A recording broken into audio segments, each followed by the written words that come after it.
చింతపండు పులుసు వచ్చేసి చాలా కొంచెం పలసగా ఉంటేనే బాగుంటుంది. చిక్కగా అయితే గ్రేవీ లాగా ఫామ్ అయ్యి ముక్కకి అంత పట్టదు. సో పలసగా ఉంటేనే బాగుంటుంది.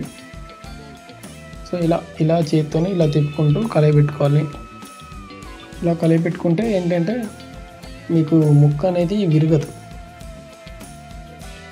సో ఆ ఫిష్ అనేది ఆ ఫిష్ లాగా మంచిగా ఒక ఫుల్ ఫిష్ లాగానే ఉంటుంది, విరగదనమాట. చిన్న చేపలు కాబట్టి ఇవి ఇంకా తొందరగా, పెద్ద చేపలైనా అంతే, చిన్న చేపలు కాబట్టి ఇంకా తొందరగా విరగడానికి ఛాన్స్ ఉంటుంది. అందుకని అసలు గంటిని మనము ఒకసారి ఫిష్ చేసిన తర్వాత ఇక గంటిని పక్కకు పట్టేసేయాలి. తర్వాత బెండకాయ, ఈ మామిడికాయ ఇవి 2 ఆప్షనల్. వేసుకుంటే మాత్రం టేస్ట్ బాగుంటుంది. సో ట్రై చేయండి. నచ్చిన వాళ్ళు ఆప్షనల్గా తీసుకోండి, వదిలేసేయండి.